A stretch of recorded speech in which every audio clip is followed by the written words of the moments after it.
30 more seconds.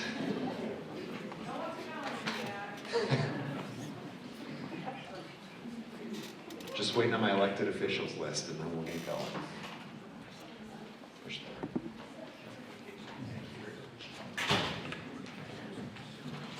Good evening, everyone. For those of you who don't know me, I'm State Representative Matt Koleszar. I represent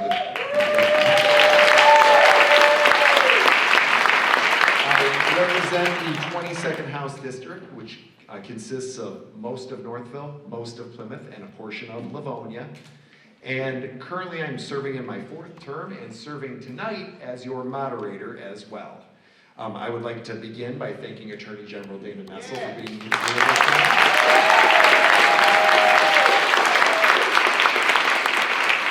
Also, a big thank you to both of our staffs, as well as the staff here at Park, who do an amazing job of making sure that this is all possible. And we do have some elected officials that I would like to recognize, so please give us a wave once I call your name. If I mispronounce anything, I do apologize. We have Christopher Denia, who's Precinct 2 of Northville. Jenna Mabry, Northville Board of Education. We have Barbara Morosky Brown from Mayor Pro Tem City of Northville. Lisa McIntyre, President of the Northville School Board. And I'm having trouble reading the last name. Is it Bird is the last name? Sorry, is it Jarvis Bird? Jarvis Bird, Precinct 7 of the 12th District. Okay, thank you just everyone for being here. So we have more elected officials. Oh, we have Cheryl Picard from the Plymouth Canton School Board here as well.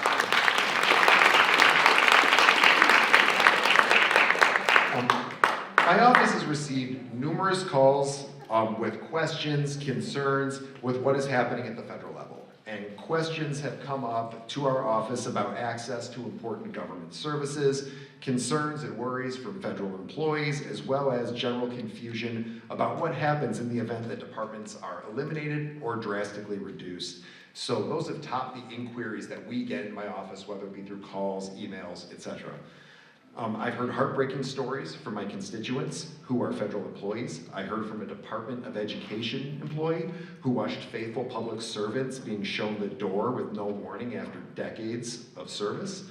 I have heard from VA employees, who many predominantly work at the Ann Arbor VA, who are not just afraid for their own jobs, but they're afraid for the well-being of the veterans they serve as well.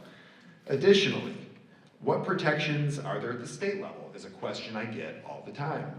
Well, to give you a couple examples, last term I led the effort to enshrine Affordable Care Act protections into our state law.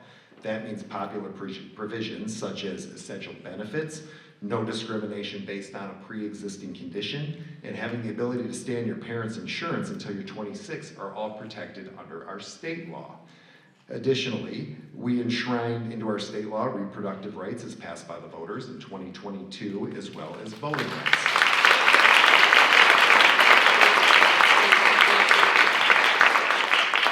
Also, we get asked a lot about school funding from the federal government. Now this varies from district to district what this could mean or if that money is in any type of peril, but one example I'll give you, there is some concern. Federal funding makes up about $2 million of Northville Public Schools funding. Now that's not an astronomical amount in the grand scope of their budget, but it still would be a cut. And across the state, we see a much larger negative impact in areas of greater need. This is also a concern. There's also a lot of concern for the National School Lunches Program, as well as loan forgiveness for educators. Now, these questions are all valid, and we get multiple questions every single day into our office, and they're worthy of a deeper conversation, which is why I'm happy we have Attorney General Dana Nessel here with us. You have probably read an article or several about actions that her office has taken in order to ensure Michiganders' rights are protected. So without further ado, I'm going to turn it over to Michigan Attorney General Dana Nessel.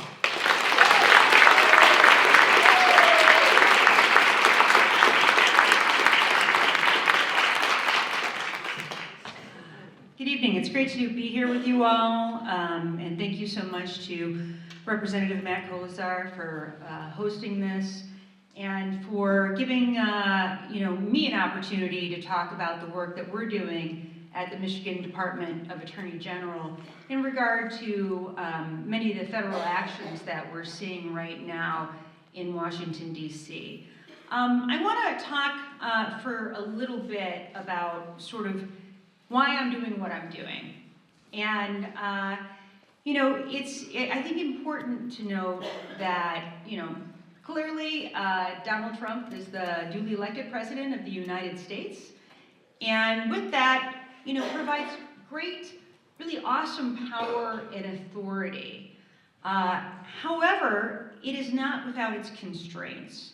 And like every other president, going all the way back to 1803, when Marbury v. Madison first was issued by the United States Supreme Court, the executive is held to judicial scrutiny by the courts. And the executive must follow the law. So the president can do a number of things utilizing his executive authority. However, he must do it within the bounds of federal law and the Constitution. And so for me as Attorney General, I often hear, well, why don't you just allow the president to do what he wants to do? He was elected. And not only that, but of course he won the state of Michigan, and we know that. He won by some approximate 80,000 votes. But I also won elected office here in Michigan, but by 370,000 votes. And I only say that because I ran initially in 2018 because I had some serious concerns about some of the things that President Trump was doing in office. And I ran with the pledge that I would hold the federal government accountable if and when they cause injury to the state of Michigan or to the people of the state of Michigan. And I did. I filed many, many lawsuits and won well over 80% of the lawsuits that were filed, and, was reelected after that. So I say this because, Donald Trump believes he has a job to do, but I also have a job to do. And I swore an oath to protect and defend the Constitution and to ensure the health, safety, and welfare of the residents of the state of Michigan. And so what my lawsuits are about is this. Like, there's going to be a lot of times, and there have been a lot of times, where I dislike the actions of the federal government or of President Trump. But if those actions are legal, well, then I guess that's what people voted for, or that's what people got when they voted for him. But if there are two things that occur, one is that if the actions are illegal, again, they violate the Constitution, they violate federal law, they violate the Administrative Procedures Act. And then second, if in violating the law, those actions actually create harm, specific concrete harm to the state of Michigan, then I am obligated to act. And so I have done so, and I have done so on a number of occasions now. I have filed 7 lawsuits against the federal government, and also filed 12 amicus briefs on behalf of other parties who have filed a lawsuit. A little bit more information about that at this juncture, because I know people are wondering how much does it cost to engage in this litigation, how much does it cost to file these lawsuits. So far, our current amount that we've spent is $2,433 in total. And we have started a web tracker because we want to make sure, we want to be as transparent as possible about these lawsuits so people can know what the lawsuits are and what the status of those lawsuits are, because I know it's a lot and it can become overwhelming. And I should tell you, we don't participate in every lawsuit where you might see, plaintiffs filing an action, and we don't participate in every lawsuit where you might see other attorneys general filing an action. But again, the calculus I look at is, number one, did it violate the law? And number two, is it hurting the people of our state? And there are times where we've seen federal actions that may hurt other states, but not Michigan. So I say, well, we don't have standing for this, and I don't, it's not appropriate for us to join in or lead this lawsuit because it's not affecting the people of my state who I represent. But when it does, I think it's important that people know about it, and so you can track all of these cases as they progress, and that is mi.gov/AG Federal Actions. So to talk a little bit about these lawsuits, and I'm sorry because I really do want to get to people's questions and people's comments, but I want to review these lawsuits, and unfortunately as we get more and more lawsuits, it takes more and more time to do so. So I'll try to be as quick as I can be, given the complexity of some of these cases. But the very first lawsuit we filed was very shortly after President Trump was inaugurated, and that was on January 21st, and it had to do with the executive order that was signed eliminating birthright citizenship. The problem with that is that it flagrantly violates the 14th Amendment of the Constitution. It's actually in black and white as part of our Constitution.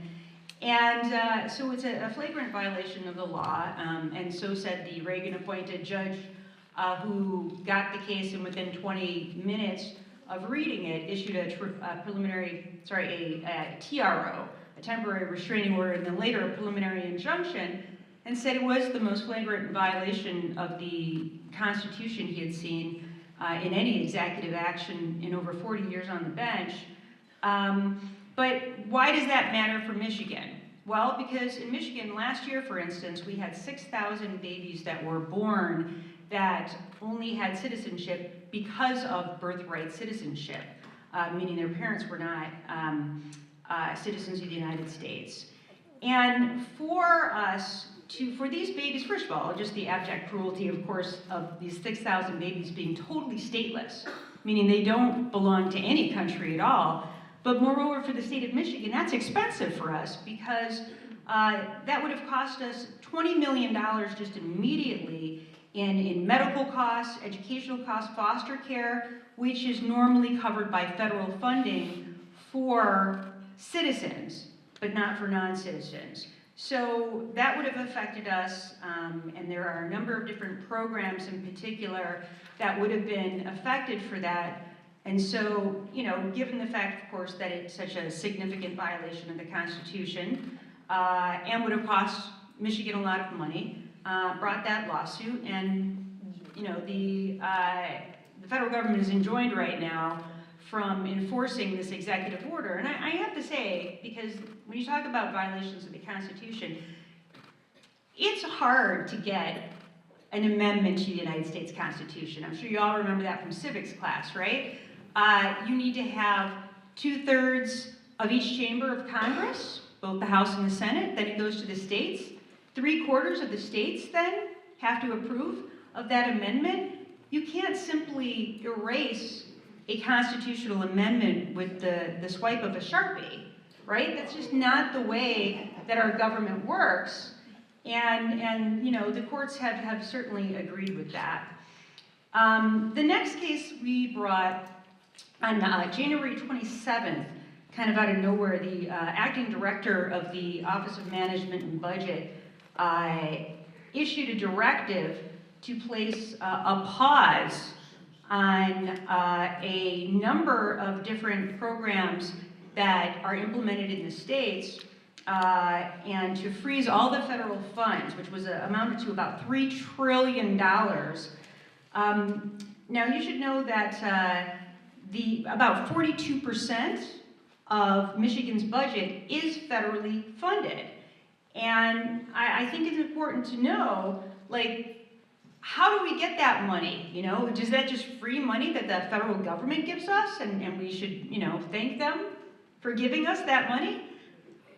No, because how does that money get to the federal government in the first place? Our taxes, right? So Michiganders, Michigan residents, Michigan businesses, we pay over $30 billion in taxes to the federal government, and then that comes back to us in the way of these very important programs. So what programs were immediately paused in that the money just, and again, I should emphasize the fact that there was no warning. Like, the participants were not told, of these programs were not warned about it. The state agencies that administered these programs were not warned about it. Even the federal agencies that administered these programs to the states did not know about this. So we're talking about, you know, Medicaid, which, again, some maybe 2.7 million Michiganders get their health insurance through that. Our FEMA funding, which affects things like when we have floods, like when we have an emergency right now in the state because of the, you know, the freezing temperatures and some of the issues that we're seeing up there right now. Whether you're talking about SNAP, about 1.5 million people in Michigan, about $3.2 billion in federal funding, the CHIPS Act, Children Health Insurance Program, that's $314 million, Meals on Wheels, Head Start, you know, the number of programs, I mean, it just goes on and on and on. Again, I can't emphasize this enough, the money just stopped coming in for it all of a sudden. And can you imagine all the people disenfranchised by that? So this was a clear violation of the law, many components of the law, including separation of powers, because who appropriated this money to us? Congress, right? So this was you know, a budget that was passed by the House and the Senate, signed by the President, and then this money was to come out to us throughout the fiscal year, and so it was not appropriate or legal for the President or any of his appointees just to say, we're not going to do it at all, we've decided not to do that. And within just a few hours, this case was filed the day after that memo came out, and within a few hours afterwards, we received injunctive relief on that case. The next case that we filed involved the NIH, the National Institute of Health. On a Friday evening, on February 7th, we received notice that a number of grants would have the amount of those grants would be severely restricted, and the indirect costs associated with those grants, again, that would be reduced significantly. Now, here's the thing. In Michigan, we have over 18,000 clinical trials that are being run in the state of Michigan. These are medical trials and medical treatment. There are a lot of people who are only alive right now because of the medical treatment that they receive through these NIH-funded programs. And within, like, literally by that Monday, this was a Friday evening notice, by Monday morning, the state was going to lose out on, you know, over $300 million in NIH funding. So, and just to give you an idea of some of that, you know, the University of Michigan was set to lose immediately, I think it was $108 million, I'm sorry, $181 million at U of M, MSU, $27 million, Wayne State, $18 million, all at once, right? And again, these are carefully negotiated contracts. They are contracts between the NIH and not just our universities, but many of our healthcare centers and hospitals, and many of these clinical trials could not continue. They'd have to stop right away. So again, that was a clear violation of the Administrative Procedures Act, and we filed that, again, this came down on a Friday evening, we filed on Monday morning. Michigan was a lead on this, And by the afternoon, the court said that this was illegal and that the NIH had to continue the funding. And thankfully, at that point, those clinical trials and studies did not stop as a result. The next case that we filed involved Doge and Elon Musk. And we filed this on February 13th. And we filed this in the DC District Court, and it had to do with a violation of the appointments clause, because what Elon Musk was doing, and our contention has been that he's doing that illegally, is going agency to agency to agency, and first of all, with a staff of people that were not vetted properly and had not passed the appropriate scrutiny when it came to conflicts of interest, and had not been trained properly in safe ways to manage and store our information. We're downloading personal private information belonging to all of us onto unsecure servers and attaching them to an AI program. And in addition to that, that Musk was making these decisions in all of these agencies about, the termination, the mass terminations of federal workers, terminating federal contracts, the selling of federal property, government property that belongs to us, the government, the people of the United States. So, we brought this case. It continues to be ongoing. There was discovery that was ordered by the court, and now the circuit court is asking for resolution on some of the motions by the Department of Justice, and so that case now continues and is ongoing in Washington, D.C. The next case has to do with the mass firings, the reduction in forced firings that were done of probationary workers. And what happened here is that you had, when you say a probationary worker, these aren't like people who, were on probation because they got into trouble and there were disciplinary actions against them. These are just people who were hired and had less than 2 years of seniority, or they had been promoted to another job in the agency and had been there for less than 2 years. And what federal law requires is that if it's not a for-cause firing, if you're just laying people off, that employee be given 60 days notice. And why does the law say that? Well, I'm sure for a lot of different reasons. Part of it is that you want a smooth transition for that person, and if you can, you want to make sure that that person has time to find another job before they stop getting paid, or that they can transition from the insurance they have with the federal government to new insurance. And it affects the state greatly because, of course, you have to staff up at the unemployment insurance agency, because if you have thousands and thousands of people that are suddenly terminated, there's no time for that. What was particularly egregious is that in many of these cases, these individuals were told that they had, it was a performance-related issue, even though it was not performance-related, which made it harder for them to get new jobs. But it cost the state in many ways. It cost the state in lost taxes from their wages. It cost the state because we have to pay more in Medicaid because the unemployment insurance that we have to pay. And also it has a rippling effect throughout the economy. People who aren't employed can't shop at our stores and they can't eat at our restaurants, or they have a hard time doing those things. So we filed this case. We were successful in that the court ordered that the government rehire these individuals who had been improperly terminated. Now, I'm under no illusions that they're going to keep them onboarded, and many of them are on administrative leave, but at least it gives them an opportunity to find a new job before they have to start taking state benefits. And again, the federal government could have done this legally. They just chose not to. They could have complied with the law, but they decided not to do it, and the court said that that was improper for them to do so.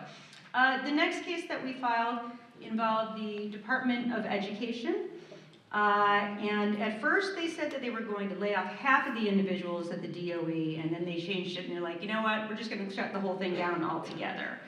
And firstly, highly illegal, highly unconstitutional.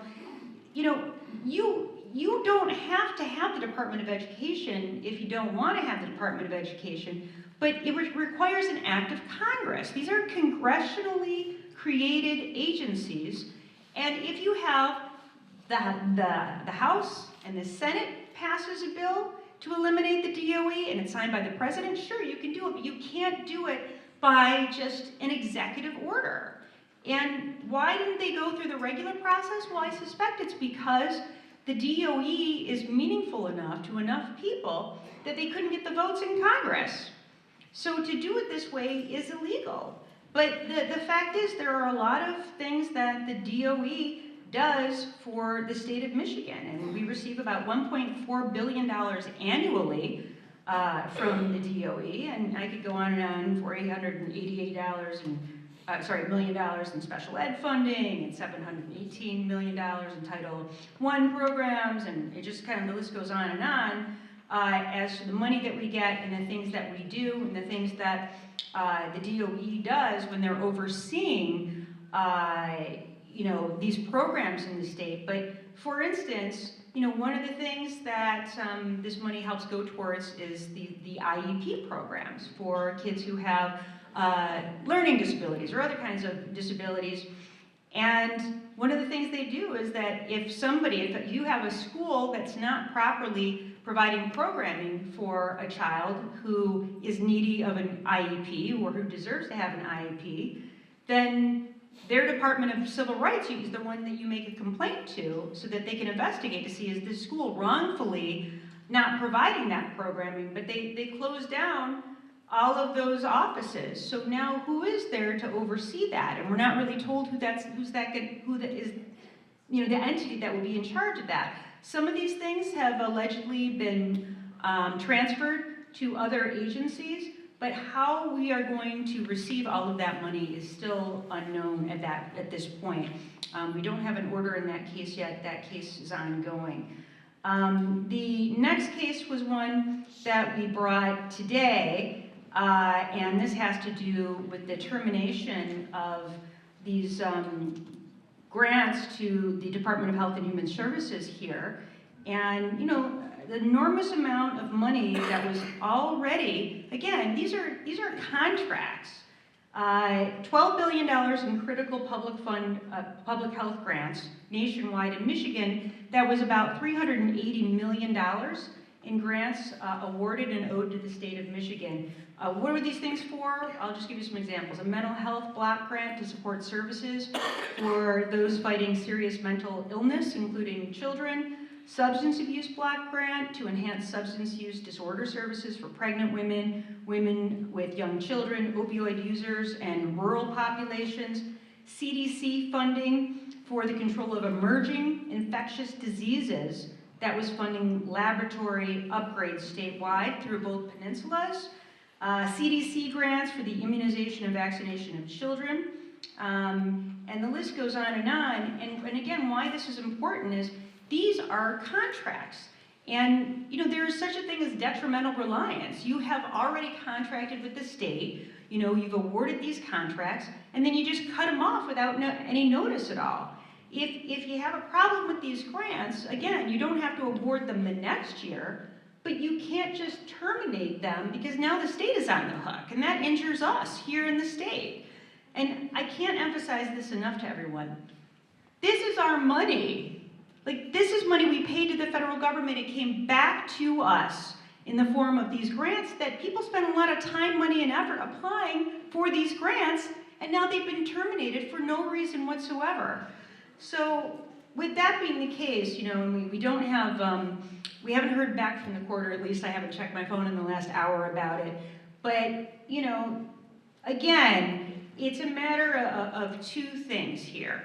Making sure that the federal government is acting legally, and making sure that when they are acting illegally, that they are not hurting our state or the people of our state. And so that is my job. I am going to continue to do my job until such time as I, termed out of office. And, I think that these are important cases for a multitude of reasons. But I hope that helps to explain what cases we've brought and the status of those cases and the reasons why we are litigating these matters. So thank you, and I look forward to getting with you all.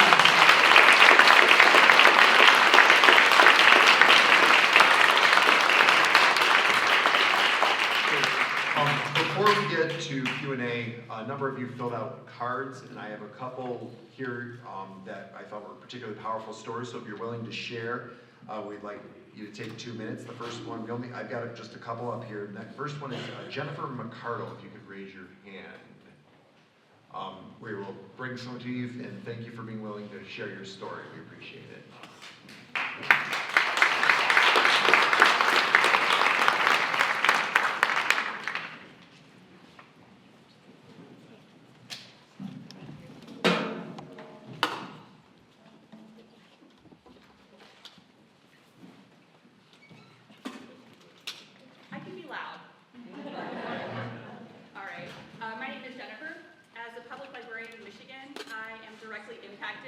By the executive order targeting the IMLS, which provides critical funding for the Michigan E-Library, or MEL, to support statewide interlibrary loan and access to essential databases that my patrons rely on daily for research, schoolwork, job searches, and lifelong learning.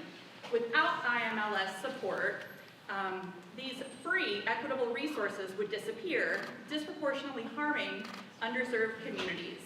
This order threatens not just library services, but the right to accessible information for all. I urge lawmakers to protect IMLS and the future of public libraries nationwide.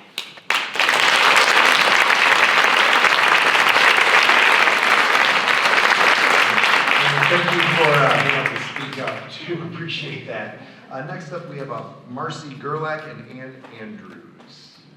You can raise your hand. Oh.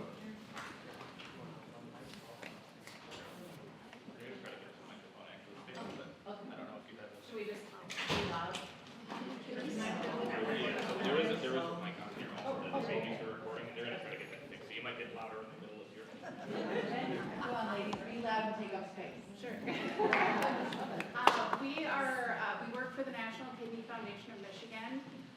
The organization has been here in the state for 70 years. We're both long-term employees there.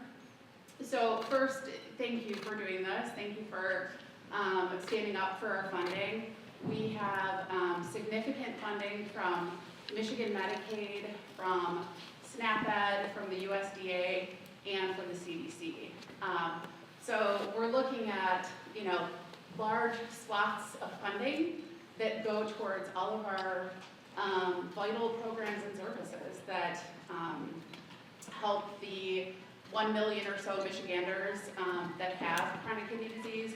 We help to prevent everything from its two leading causes, diabetes and high blood pressure, to kidney disease itself, plus all of the other comorbidities that go along with kidney disease. So as long-term employees, we've been super proud of the work that we've done there for all of these years, and it's heartbreaking to see all of the people that will be impacted and no longer receive our services. So thank you for filing these lawsuits. They really do make a difference. Sorry, I took up all of it. I have nothing to add other than the reference. I agree with everything. Thank you for hosting this town hall and for all of your work. But also, Attorney General Nessel, you referred to all of the time and effort that is put forth into preparing these grant applications. Our organization did just that during the month of February. We had 2 federal grant applications that we had a team, a large number of people working on these. We had one submitted, and 2 days later we received a notification that it was put on pause. This is something to integrate behavioral health and chronic disease management, something that a lot of people in Michigan are suffering from. The other one was for falls prevention. We had worked on it, and then 2 days before it was due, it just disappeared from grants.gov. So all of that time and effort that goes into it, and it's just frustrating. And if lost, then people in our organization could lose their jobs as well. Thank you.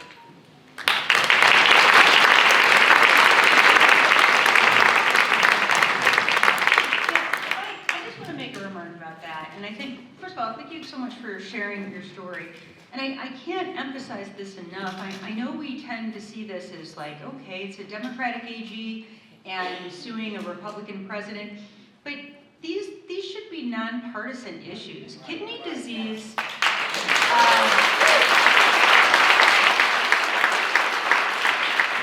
kidney disease affects all of us. We should all want to do our best to make sure that we're properly preventing people from getting kidney disease and treating kidney disease when people have it. And again, you know, these are important programs. And I think one of the big issues I have is there's not a reason provided. No one says we don't have kidney disease anymore, so we don't need this. We know that's not true, of course. And so again, I think a big issue that we have is these programs or these grants are being terminated, no rhyme or reason and no explanation. And I think once the government has promised you the money, if they're going to suddenly withdraw it, they should at least be providing a reason, but they just don't have any, because I think it's being done so indiscriminately that there isn't really a reason that they can provide for it. And I think that's deeply concerning. Okay, we have one more and then we'll open it up to everybody for Q&A. Then last one I have up here is Patty McCoy.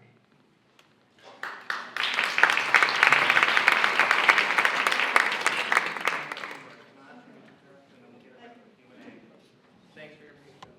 No problem. I'm Patty. I teach in a large urban school district.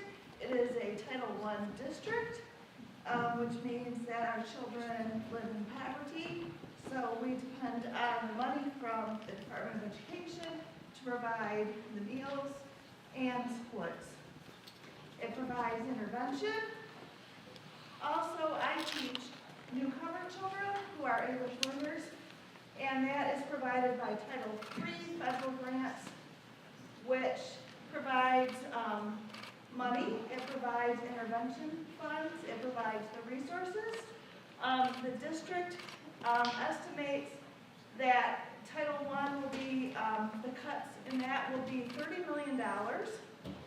Title II, which provides funding for teacher training, is about $5 million. Title III for English learners is several $million. Medicaid, which provides health services for children with IEPs, is about $9 million. And then the funding for meals, which is a lot, is also a lot of money. And then the state has put that in their budget, but without the reimbursement from the federal government, then the district will absorb that, or the state. So it's a huge amount of money that the children need to be successful. And I think we've all agreed that education is a public good. And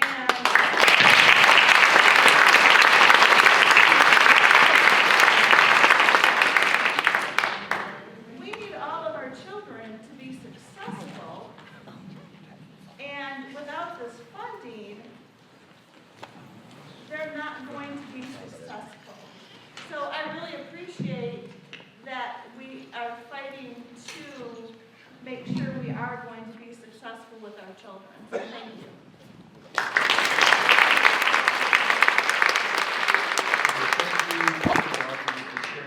Four of you for sharing your stories. Next up, we do have a strolling microphone here, so if you'd like to ask a question, you can raise your hand, and Tony over there will be by.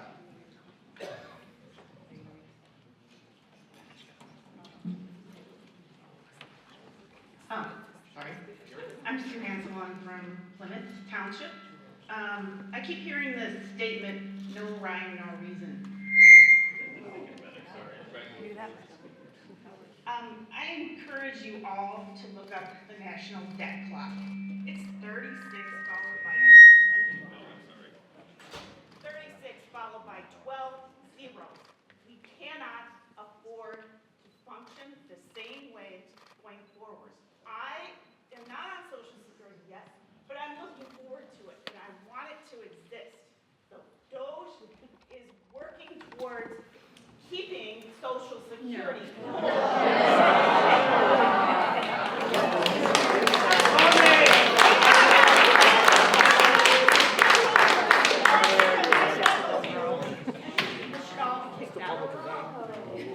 You know, if I can just respond to that for a second, I think that we all agree that there are places in government where it's possible that there are possibly programs. I'm sure there are programs throughout government that maybe are not absolutely essential or have outlived their use or their function.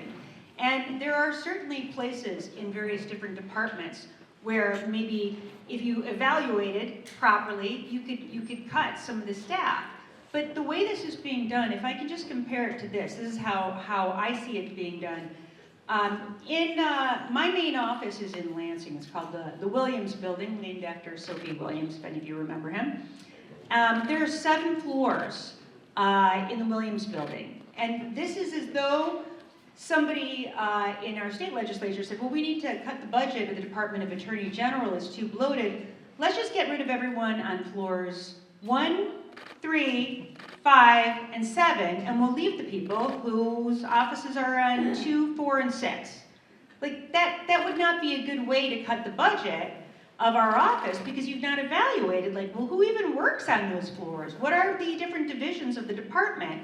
Are those divisions that are essential for state government, or are those ones that, you know, I guess we could operate without? And I think that's my problem. It's not so much that you know, the executive is deciding to make cuts. It's the way that they're doing it, and again, there is such a thing as detrimental reliance, and you can't provide this money and say this is what we're budgeted for, and then just completely wipe it out without any warning or notice, without allowing people to figure out, well, what are we going to do from here? How will we get that money? How will I have my insurance? Where will I get my food? How will I get a roof over my head? You should be able to, you know, the government should at minimum provide you with some sort of notice if you will receive some sort of funding or programming, and before it gets ripped out from beneath you. But in many of these cases, literally, people find out the second it happens and then it's gone without any notice. And I think that is one of the biggest issues I have, is it is indiscriminate the way it's being done, but nobody here, I think, believes that we can't afford to do a little bit of trimming at the you know, federal government. But the way it's being done is, you know, nonsensical.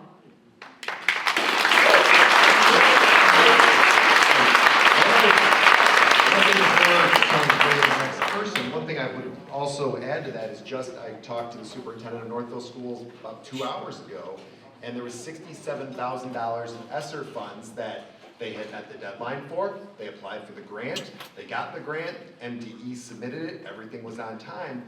For whatever reason, it sat up at the Department of Education at the US level, and DOJ cut it, even though it was already a guarantee. Now, they think they're gonna get the money back because they met every deadline, but our schools locally here are relying on that money they were already promised. So that is just, but that was one thing that I was told, is they did meet the deadlines and it was confirmed. So hopefully Northville will not lose out on that money.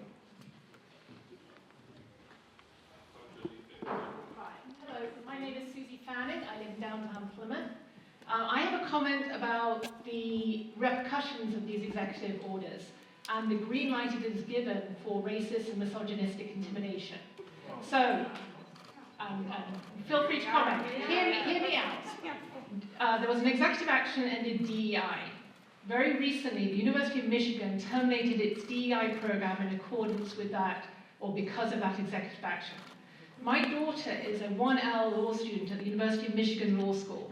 Yesterday, every single student in the Michigan Law School, 500 students, got a 5-page threat letter from an outside organization that said if they present and try to get on a law review, and in their personal statement they either reveal that they are female, they are part of the LGBTQ community, or they're minority, they will live to regret it.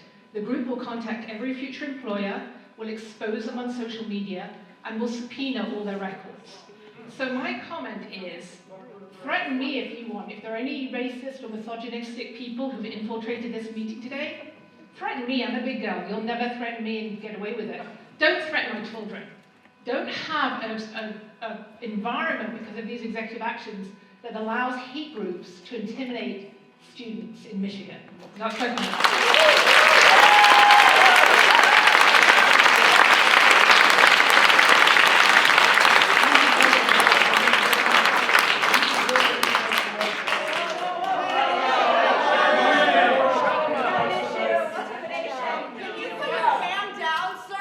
Nobody intimidates me. Go ahead and try. Get your hand out of my face then.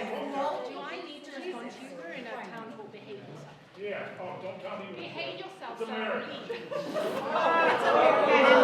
We're all here. Then why does it we're feel here so all to damn talk. much like Germany? We're just all interested, civically minded people who want to hear what everybody else has to say. So, let's just try to be respectful, and hopefully we'll give as many people an opportunity to talk and, to share whatever concerns they have as possible. So, thank you.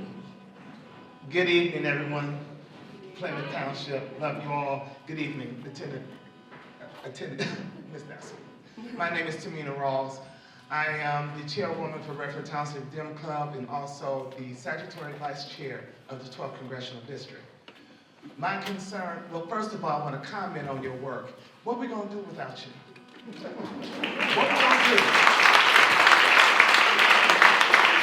What are we going to do when you leave office?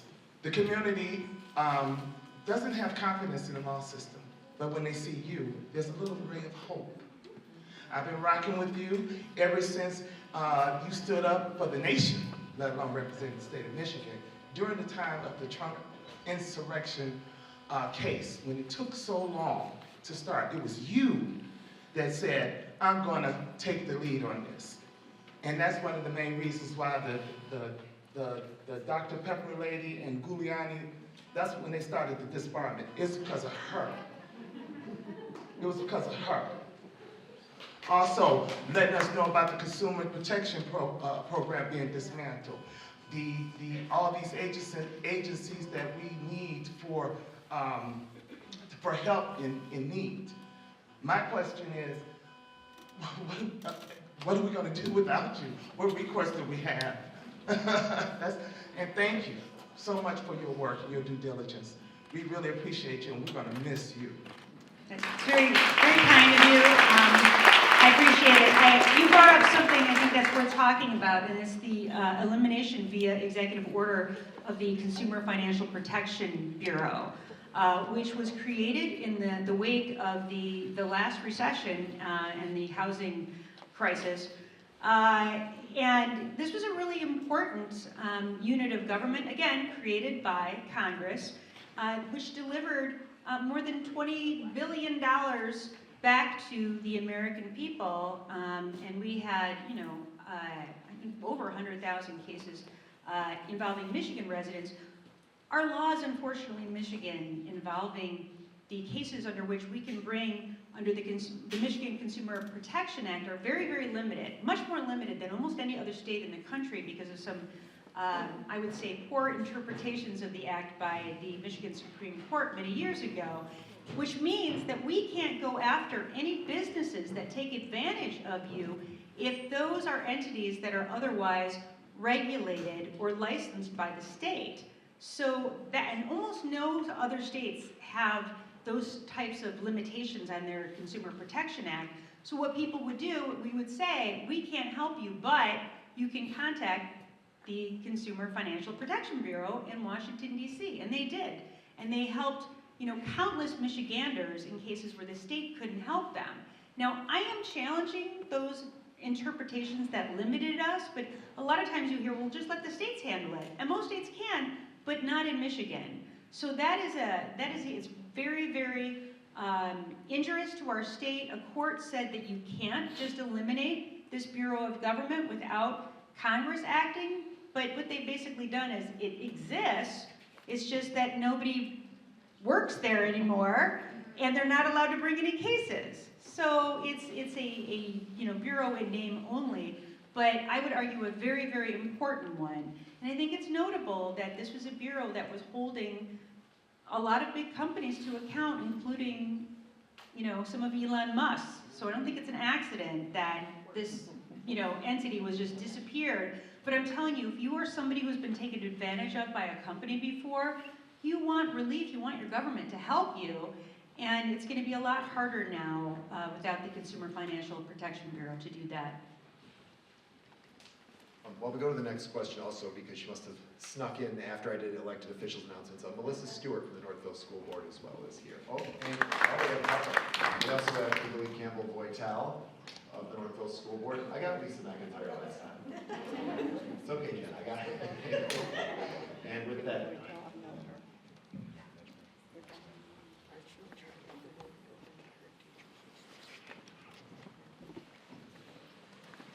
if I may ask, is anybody out there using this haphazard shotgun effect on the various agencies in our government?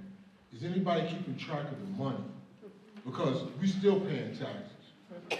The money is still going in. Where is that money going? Is it sitting in a bank somewhere? Is it gaining interest? And what is it doing? Where is the money?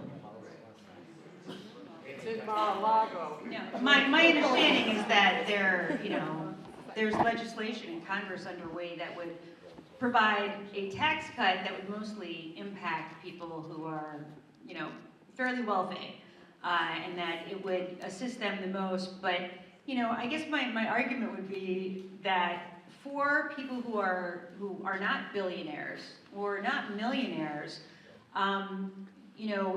even if the argument is that there will be less that you have to pay in taxes, and I don't think that's been substantiated, in exchange for what? And all I know is today, I heard about the cuts to the Department of Health and Human Services in DC, and I mean, there are entire units of that agency that are just been decimating, including those that manage things like infectious diseases in the country. So I don't know about you, but I'd pay a lot of money not to get bird flu, not to get, monkeypox, or not to get like any of these infectious diseases that we're containing now. So it worries me when you say, well, we don't want to pay for that program anymore. You don't want to pay for it until you're faced with an infectious disease that now, didn't have to spread throughout the United States, but now might. And I think that is one of my concerns, but that is my understanding about the money and where it will be spoken for. But we're waiting to see what Congress does about it.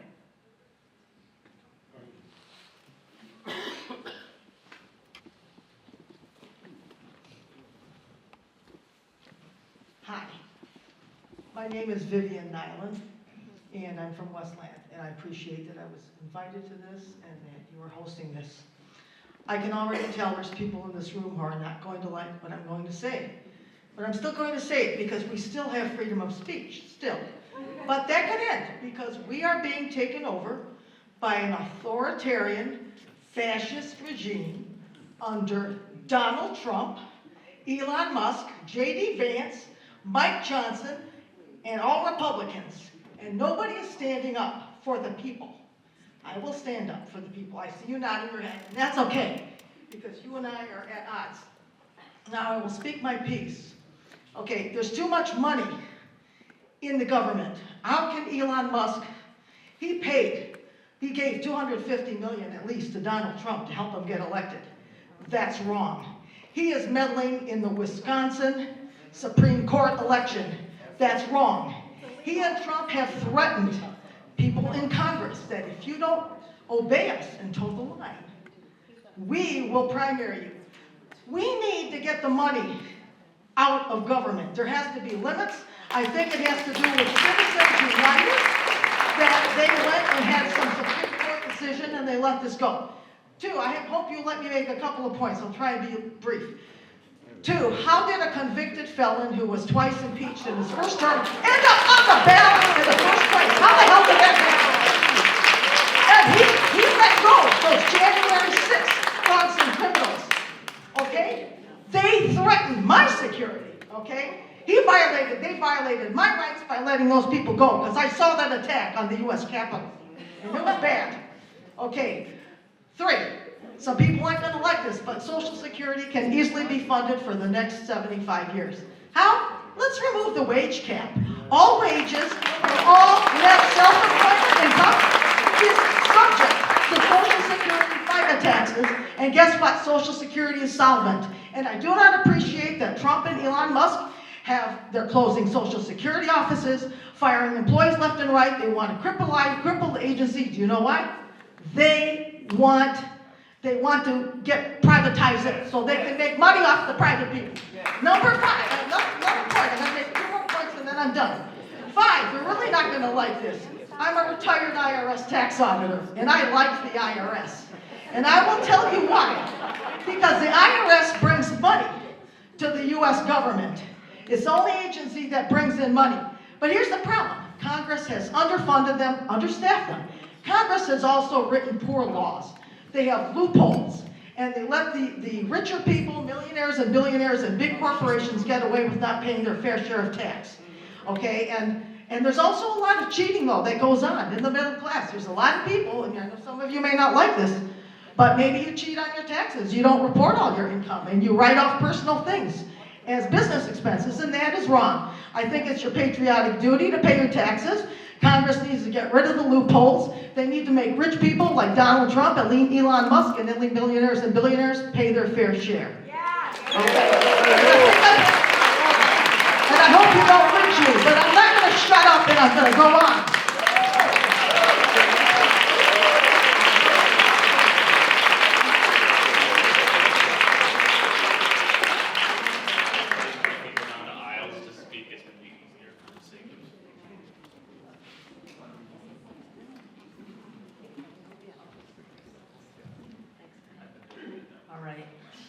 I'm not really comfortable talking like this, but my daughter and son-in-law both work for the federal government. They're not fraudsters. They've worked for the federal government since 2010. My daughter actually got her master's from Duke in public policy. She interned at the White House, and she has a lot of experience. She's currently been furloughed. Well, actually, she was furloughed I think 2 weeks after Trump took office. She doesn't have a job and she's not getting paid, but she's kind of in limbo. Her husband still has a job. My daughter's job was with General Services Administration, and her husband is currently still employed with the Department of Labor. My comment is really, because I'm going through what they're going through, is all this federal spending cuts, they're not going to decrease the deficit. I mean, if you recall, was it the deficit went up to $4 trillion, I believe, during Trump's first administration? It's not going to go down. It's basically just to downsize the government. It's not to decrease the deficit. If you believe that the deficit is going down, it's not. Especially if Trump has plans to buy or take over Greenland and all this. Where's he going to get the money to take over Canada? Anyways, it's not to decrease the deficit. This is the waste, fraud, and abuse in our country. The waste is the $3 million that Donald Trump has spent for the 24 times he's gone golfing since he took office. The fraud is Elon Musk replacing, what did he terminate all these Federal Aviation Association employees, and he wants to replace the program with his personal Starlink program. That's fraud. I mean, basically, isn't it a quid pro quo for Musk to donate $250 million for Trump to become president or whatever? And the comment that Trump made the other day, okay, I'm sorry, I'm up for time. Abuse is the illegal actions that our Attorney General has addressed and pointed out to us today. That's the abuse. And it's not going to stop unless we do something. Thank you very much. I'm just going to, before we go to the next person, when you talk about the cost of our federal government, I think this is one of the big problems that I have, is that as was noted, yes, the IRS brings in money, but so does the National Park Service. And so, obviously, one of the crown jewels of our country are our national parks. They are money makers for us. But by defunding the national parks, by laying off so many personnel, it's really, Sleeping Bear Dunes alone brings in over $1.5 million, 1.5 million visitors every year. And then we're talking about hundreds of millions of dollars that are generated from that. But when you lay off, people who work there, and you have to limit the number of visitors, maybe limit the range of the months or the days that you can have people at the park, limit the number of people who can go to the campgrounds. It doesn't just affect, the experience that people have, it affects the people who would be coming in from other states to use our national parks, people who come in from all over the world to use our national parks. And then it has a trickle-down effect to the rest of the economy, because you have entire cities who basically, they rely on these visitors. There are, shops and restaurants and motels and hotels and places that can't survive without these visitors coming to the parks. But when you can't open up the park because it's not physically safe, because the trails haven't been maintained, or when even that there's nobody there to change the toilet paper in the bathroom, it's not an enjoyable experience. People don't want to go to a park that is dirty and that they don't feel safe in. So we're going to end up losing a lot of money in taxes, and of course for all those other businesses. So that's why, if we're trying to save money, eliminating a large number of people from the National Park Service is just simply not a way to do it.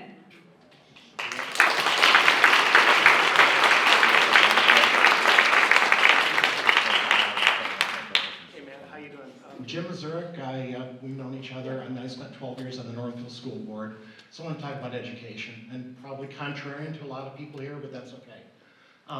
Dan, I think you said that Michigan gets $1.4 billion from the Department of Education for the state of Michigan, and I don't know if the number's right or wrong, but it's a lot of money. We'll just leave it at that, right? So my question is, as board members, we've always been frustrated by the state and by the federal government giving requirements and putting restrictions on us, right? And so actually I look at it and say, I'm for eliminating the Department of Education. I would love to have that money block granted to the state of Michigan so that we locally could decide what to do. There's 5,000 people over there all collecting salaries. To be honest, you could block grant them to the state. Matt, you fought for our budgets and things like that. Wouldn't it be better for that money to be distributed locally and let the state of Michigan decide and let our school boards decide how to spend the money? I mean, I would love to eliminate those 5,000 people. I get it, it's jobs, but those jobs are costing us money, and that money could be delivered to the state. So I'm contrarian to you. I would love to get rid of the Federal Board of Education. I'd love to save that money from those 5,000 jobs, and I'd love to have that $1.4 billion block granted to the state of Michigan, because you know what? We know better how to spend it for our kids than they do. So that's my argument. Let's get rid of it. I'm not arguing with the premise of what you're saying, but I am saying this money has not been congressionally conveyed to the states, though. So all we've seen is it's getting cut off, but we don't know. But then why do people run for Congress? Then why do we even have a Congress if all of this can be done through executive action, and we don't need to have a majority of Congress, a majority in the House, a majority in the Senate? What is the point of Congress at all? But I guess my other concern is if that's going to happen, then there has to be some other avenue to know that that money for sure is going to come to us. And I haven't seen it yet, Matt. Have you seen anything from Congress that this money is going to be allocated, to the various, ISDs around the state? I mean, I've not seen anything like that. And my worry is that we're just not going to get the money now at all. Well, again, Obama's the one who said he can do anything with a phone call and a pen, right? So if we want to bitch about Trump and his pen issue, go back to Obama, who started this.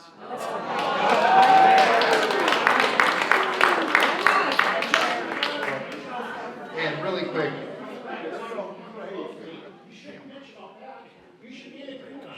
and Jim, just to go back to your point originally, in terms of getting more money back into the classroom, I'm with you. And you and I have had conversations about it when you were on the school board. I agree with you on that. but it would be nice to see a laid out process just to know that it is indeed going to happen. Right now, it just seems so scattershot that it is alarming. That's all. So I'm in 3 months, that's not less than 3 months.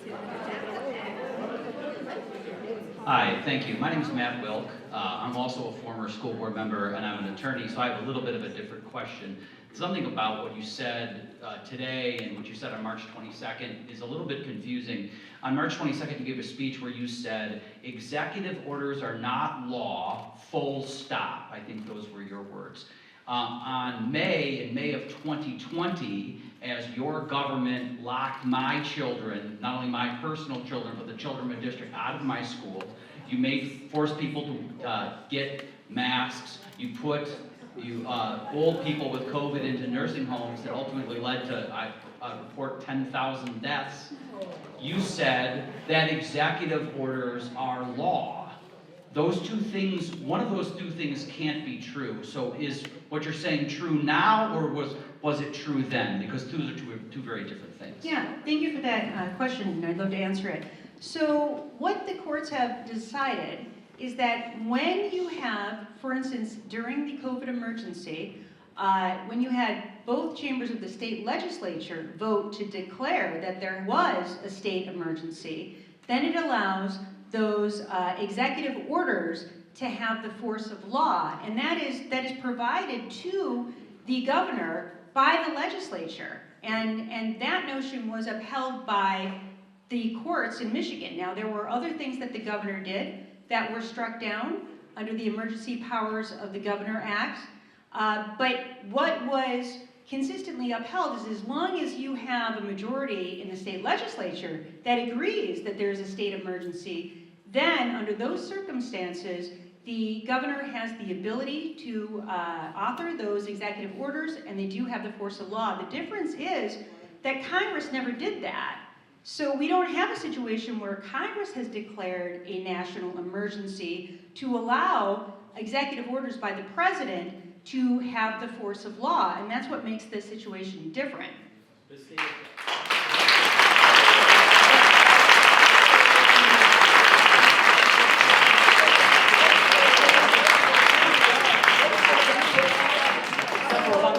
The state of emergency expired after 45 days, and the statement you made was on May the 5th, right after the expiration. Your statement, in fact, said, notwithstanding the fact that the state legislature did not extend the state of emergency, that the governor's orders still have the force of law. That was the statement you made on May the 5th of 2020. So.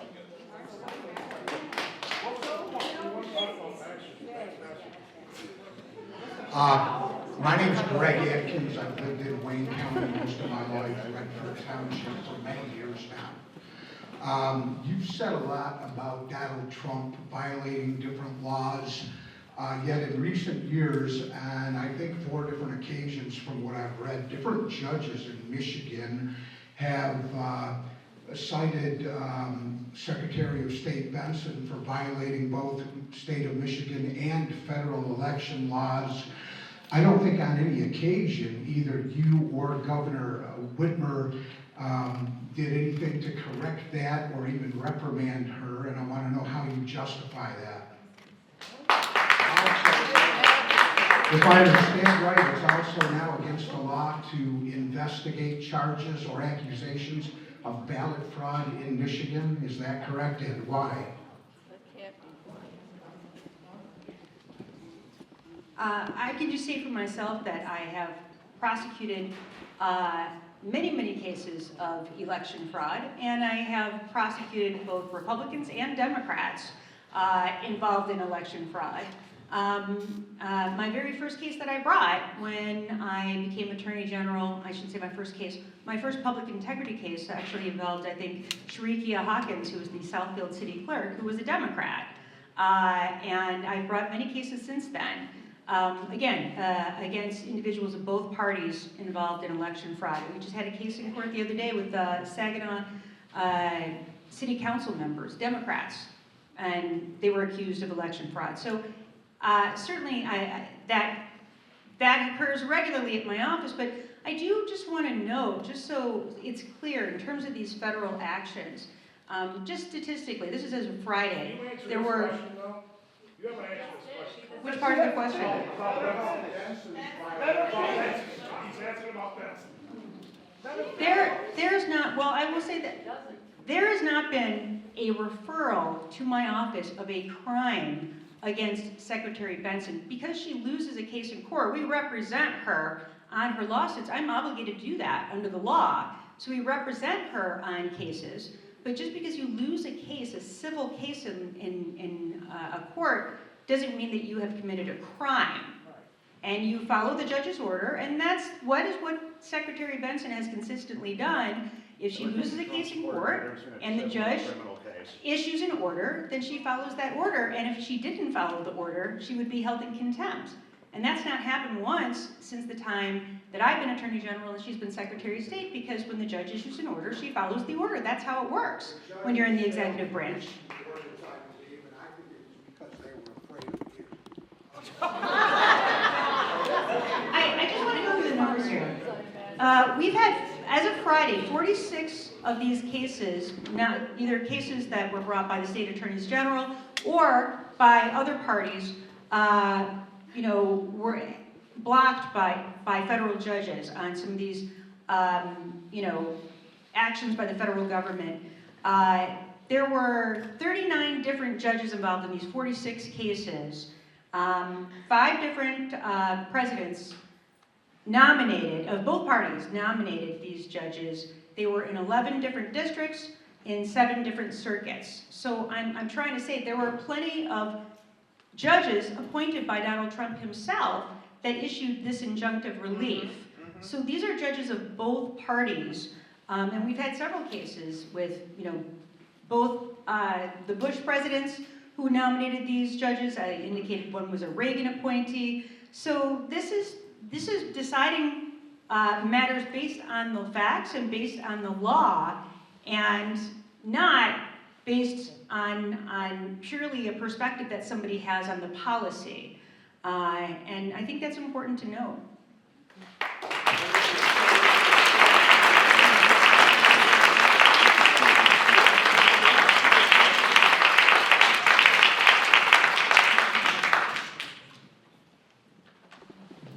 Oh, okay. Isn't one of the reasons that the Democrats lost most of all of the swing states, and at the same time had a massive bulge of your former base, like the auto workers, 60–70% went to Trump. And now even Sean Fain is now coming out and saying this whole NAFTA policy was a disaster and back the tariffs. Isn't it because your policies sort of have really been geared toward maintaining this, financier crowd, the speculators, quick buck speculators, destroy the productive base of our own cities and our manufacturing capacity?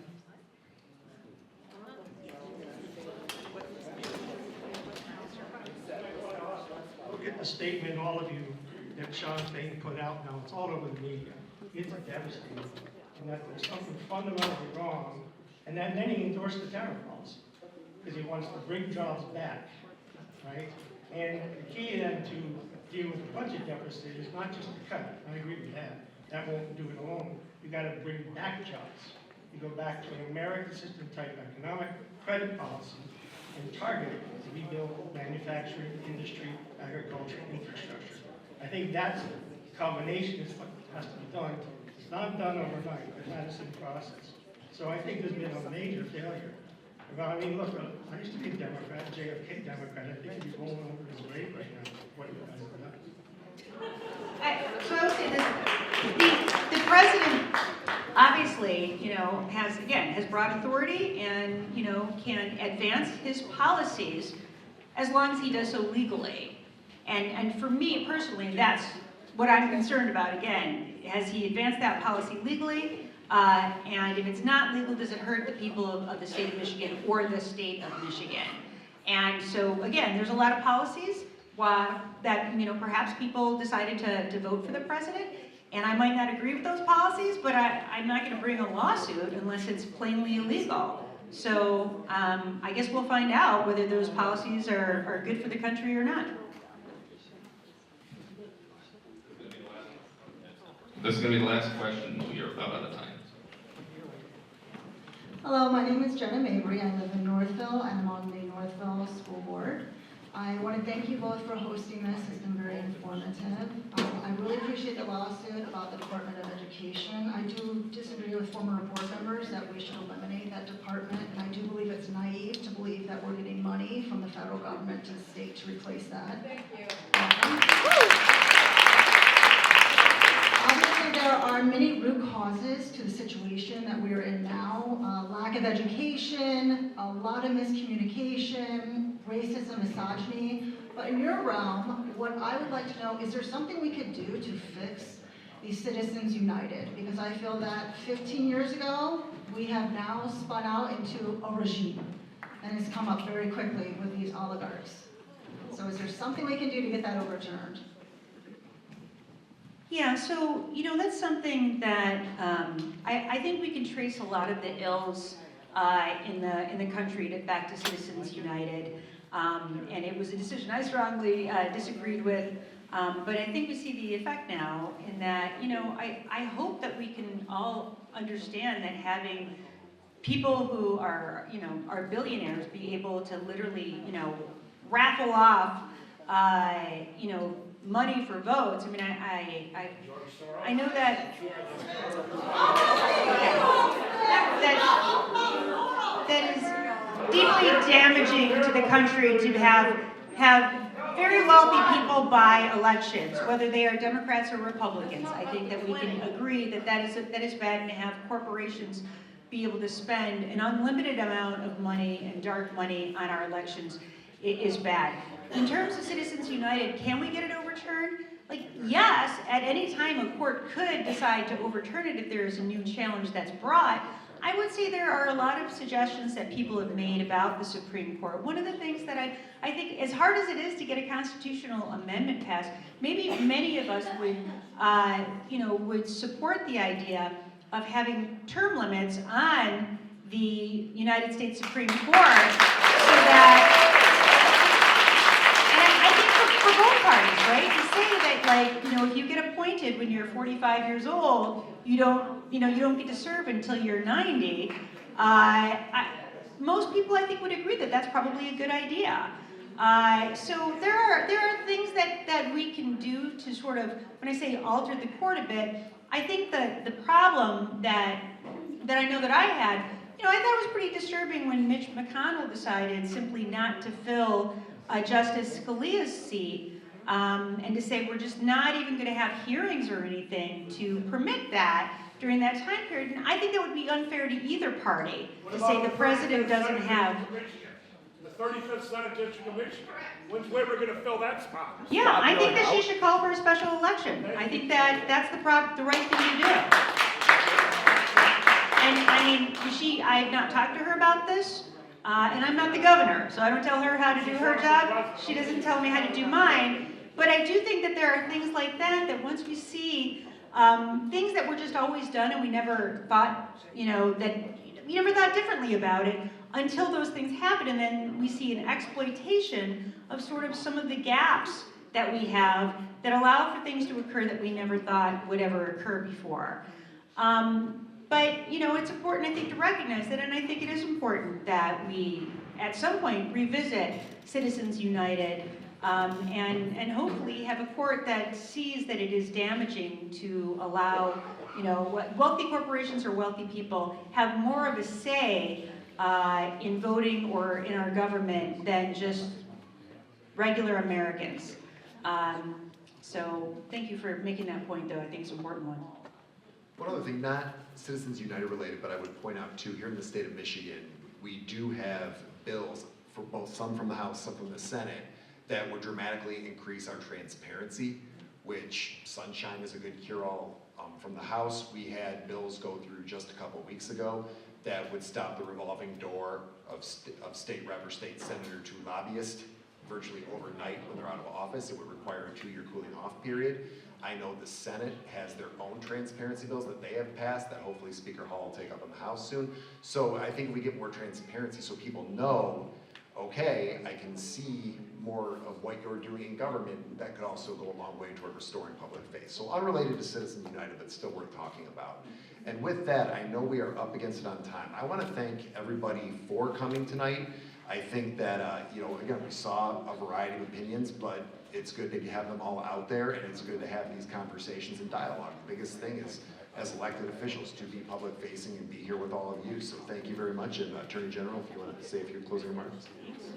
Well, thanks again, Matt, for hosting this, and thanks for everybody who attended. I think, you know, a variety of ideas and getting as many people from the community together to have their say and to be able to talk to their public officials about it, their elected officials, I think is important. Irrespective if we agree or disagree, it's my job to hear what, you know, what our constituents have to say. That being the case, I think it's important that people continue to share their stories and to talk about the way that that the actions of the federal government have affected or impacted you or your friends or your family or your community members, and to make your voices heard and to continue to speak out about it publicly if you can, speak out about it with your social media channels if you're on those.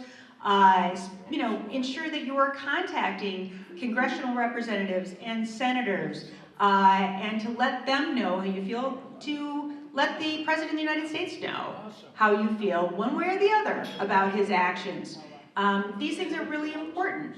And to attend events like this to make sure that you're getting as much information as possible, but also that you're sharing your thoughts and your feelings. I will say this, some of these actions, again, are incredibly dramatic. They are, whether you like them or don't like them, they are, you know, they're head spinning because of the changes in our federal government. And I think we should continue to ask questions as to, you know, what that's going to mean for all of the services that are normally provided to us by all of the agencies that are affected. And in some cases, of course, these are agencies that have existed for a long time and have served a number of different functions. And many times they are functions that, you know, are mandated by various different laws. It's their job of these agencies to carry out the functions set forth by Congress. And if they're not going to do it, who is, and what will happen to the people that those agencies were serving? So something for everybody to consider and to think about as we move forward in this sort of brave new world. But with that, thank you so much for everybody attending. Thanks again to Rep. Koleszar, and please continue to check in online to see about the things that we're doing in the Department of Attorney General. I appreciate it. Thank you.